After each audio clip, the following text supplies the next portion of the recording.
Hello and welcome to News in Depth here on TVP World with me, Ashim Kumar.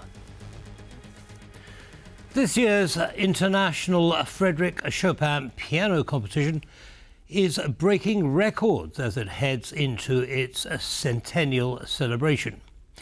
Since 1927, the competition has stood as one of the world's most prestigious showcases for young pianists, held every 5 years here in Warsaw.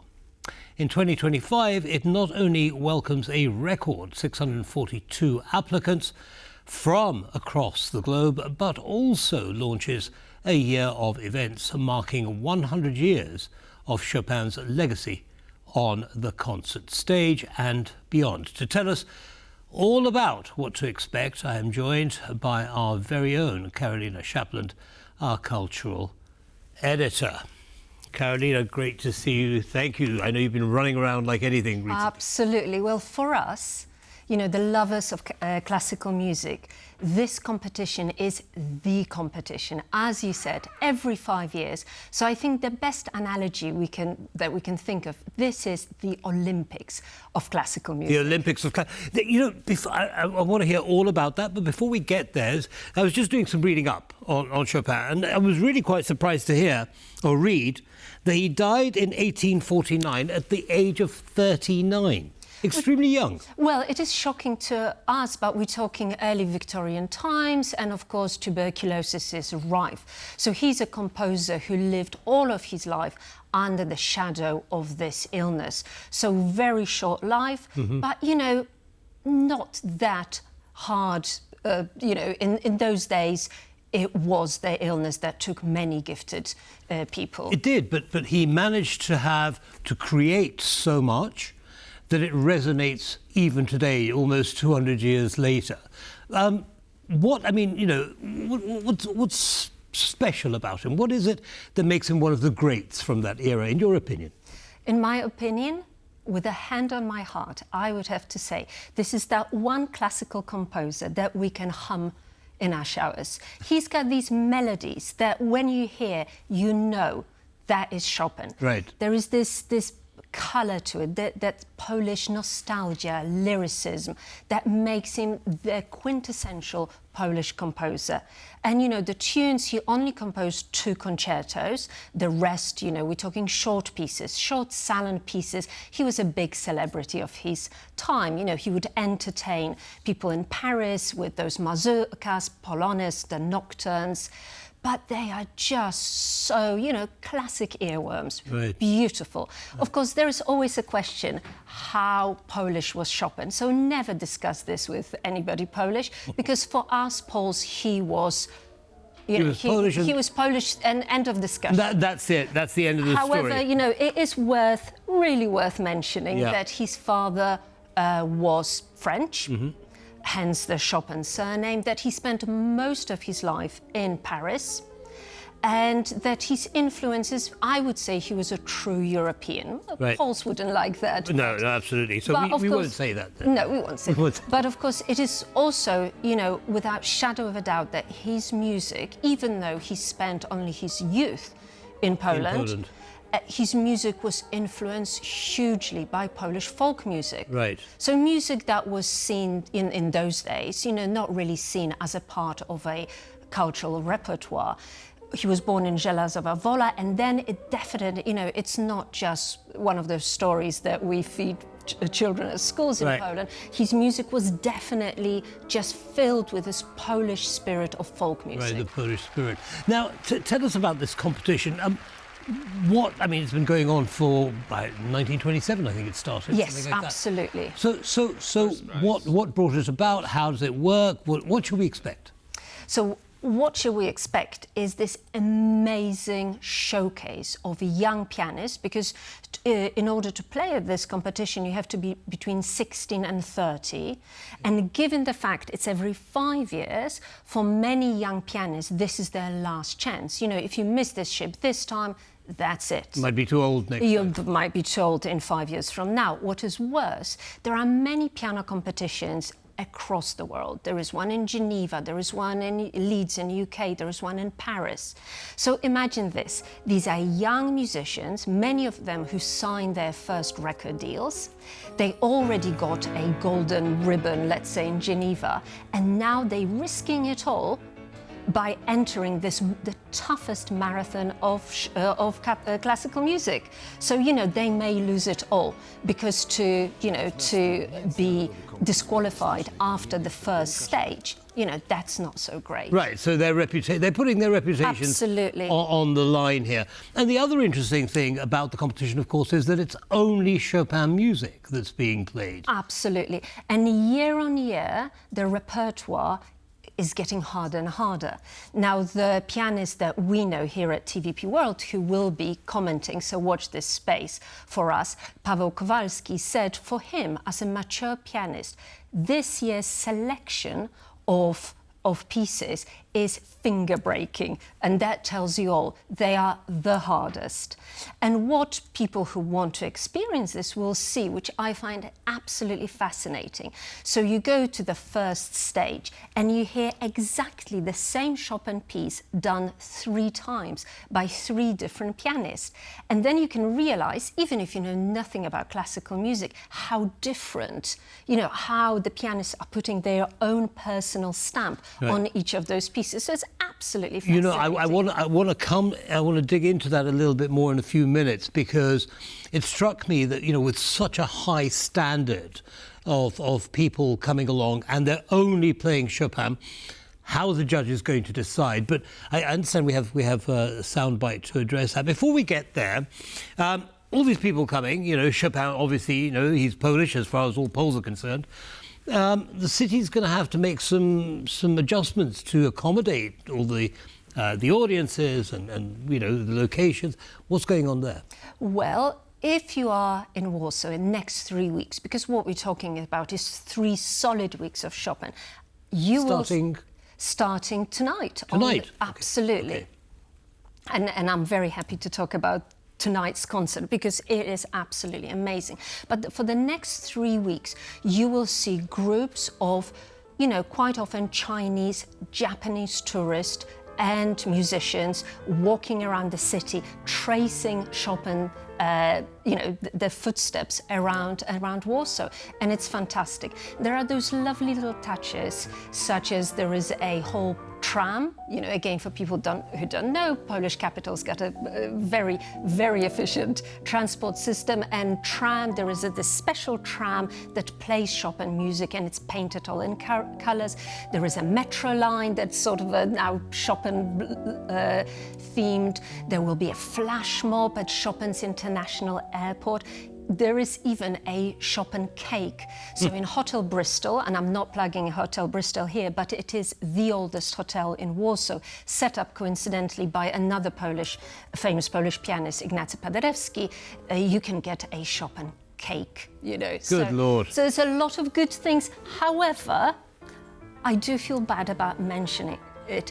The space around Warsaw National Philharmonia is a bit of a mess. Because closures of roads or? Closures of roads, and there is a big, you know, on paper it sounds amazing. Warsaw will become more green and more beautiful, and this whole space around Warsaw Philharmonia will look amazing. I'm afraid after all of the international visitors will leave. So I think the image they will have us starting off today, they will see a lot of men in high-vis jackets. Yeah. Not exactly, I think, the image of our city that we want to sell abroad. Well, not ideal, but, you know, all cities have to do this from time to time. You mentioned earlier, you know, Japanese, Chinese tourists and so on. I often see when I go to the concerts in the summer in Łazienki Park, where they're playing Chopin. For free. For free, yes, they are for free. And a lot of the pianists there are from Asia. Does it surprise you that Chopin music has had such an influence as far away as China and Japan? No, not at all. And actually it's cultural. One hand, we can just look at the nature of Chopin music, how melodic, how flowing, how kind of hard and easy it is at the same time. So really the first country that kind of from the 90s jumped on that Chopin bandwagon was Japan. We have 13 contestants in a competition from Japan. And now we have 13 from Japan, 13 from Poland, but actually 28 from China. Such is the demand in China for Chopin music that the biggest piano manufacturers, such as Steinway, completely sold out their grand pianos. So to Chinese customers. Absolutely. So you can't get, if you're desperate to get a piano, you can't get one for neither love nor money in China at the moment. So yes, even in Hamburg, they all sold out for that very reason. It's so popular. Absolutely fascinating, actually. And actually, if you look at I love... for us, it is like a sporting event. We love looking at the statistics, where the musicians are from, what are the trends. This is what us music lovers, really find very interesting. So even from countries like Canada or the US, many, in fact, most of the contestants are second-generation Chinese, either from mainland China or from Taiwan. Right. Okay. Now, what's the process? What's going to happen? So these pianists, the competitors, are going to come along. Then what? So tonight, on the 2nd, we've got the grand opening. So a beautiful concert.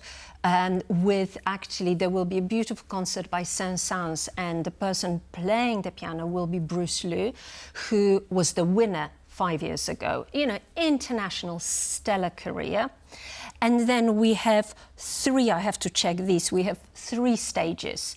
So each stage's got different pieces, they all pre-chosen, and then we have the final. So with the final, we have the last 12 contestants on a final concert from the now 84. So it makes for an amazing team. From 84 to 12? Absolutely. Okay, so let me sorry to interrupt, just get the figures right in my head. 642 applicants. Yep. Of which 84 are chosen to actually compete. And of those 84, only 12 will get to the final. Yeah. Wow. And then we have this big last the laureates concert, and with the finals, actually because when they playing in the stages, the stages leading to a concert, they play smaller pieces. I have to say here, etudes, nocturne, waltzes and ballads. But when you're right at the end with the 12 or I think it's 6 as well at some point, don't quote me on that. And they have to choose one of the Chopin's concertos. He only wrote 2, so that's easy. But you have to show not only that you're sort of an intimate player of these smaller pieces, but you can command the big orchestra and play a concerto. So it's amazing. See, this is what I find absolutely amazing, very, very difficult to understand. I'm no musician. I mean, I like listening to it, but that's about as far as it goes. We touched earlier, and you're talking about it again, about how the contestants are going to be judged. We have a soundbite that I'd like to share with our audience, and I'll get your take on it. There is actually no answer, and we will probably never be able to answer this question. What does it mean to play Chopin's music well? First, Chopin played on completely different instruments. Second, we have no recordings, so we rely on the accounts of his students, listeners, friends and family. There are also some accounts of his own words, which give us some clues. However, the most important things are our sensitivity and imagination. As artists and listeners, we process all this information through our sensitivity to our contemporary world. From this point of view, each generation approaches works from 200 years ago differently. I think this is the greatest beauty of the performing arts. We don't reach for decaying artifacts, we simply create living art anew. Wow. I tell you, I can't imagine being a judge. I mean, it sounds so subjective. I mean, how do they do it? Well, there are a couple of key moments they look for. They look for a technical perfection. So that is quite objective. And they also look for that element of magic, that personal stamp. And as you have in your soundbite, every generation would find a different way to interpret Chopin. I remember at some stage, what was really fashionable was this very sort of a flowery, very soft, very romantical way of playing.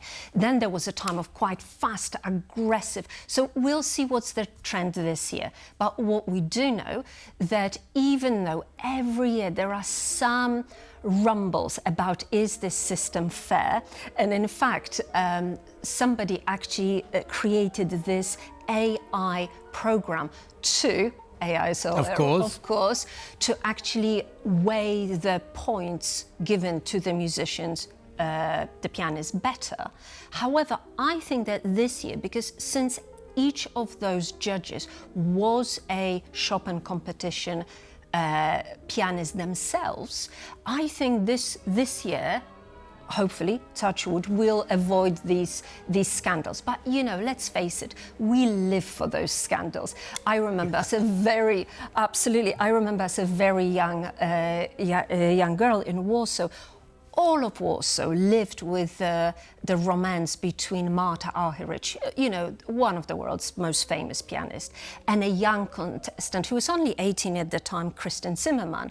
Huge scandal, but actually time proved them right. Both of them, to this day, are one of the top pianists, the top interpreters of Chopin to this year.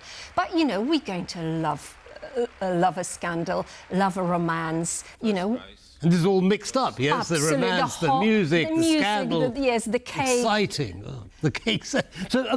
So we, in our audience, there'll be, I'm sure, thousands of people saying, okay, well, that's great. Now, how do I experience it? So what happens now? How do you buy tickets? Where can you buy them from? When can you go? Well, it won't surprise you that the tickets are sold out as soon as they, it's a bit like the Oasis concert, the tickets are sold out. So, of course, many people will hope for a standing seats, and from 7 in the morning around Warsaw Philharmonia, you'll see queues of hopefuls trying to get these much coveted standing places. However, my bet is always on watching it on VOD here at TVP, so they will have a full coverage. So anybody with a cable or the internet will be able to see all of it every day, many hours of Chopin. That's one opportunity. But there are those moments around Warsaw that actually, if you know, then you can go to a piano shop. And then, surprise, surprise, you will see the musician trying and performing. There is a concert on the 17th, which obviously is the anniversary of Chopin's death. Right. And then for free on Krakowskie Przedmieście Street, in one of the biggest churches there is a big concert as well. So there are, if you keep an eye on the repertoire within those 3 weeks, there are places where you can watch, for not a lot of money, the very contestants from the piano competition. Yeah, or watch it on TVP World. Or watch it on TVP. Of course, we will be here as well. Excellent. Well, I'm really looking forward to it. I'm sure that you'll be talking about it over the next 3 weeks. Absolutely, a great deal, and we living and breathing Chopin. Well, a very exciting time. Very exciting. I was very disappointed to hear that the tickets are already sold out. Actually, I can't buy them. Yeah. Karolina, thank you very much as always. Wonderful to see you. Thank you. Pleasure as always. Thank you. And that brings us to the end of this episode of News in Depth. Don't go away. Lots more coming up. Goodbye.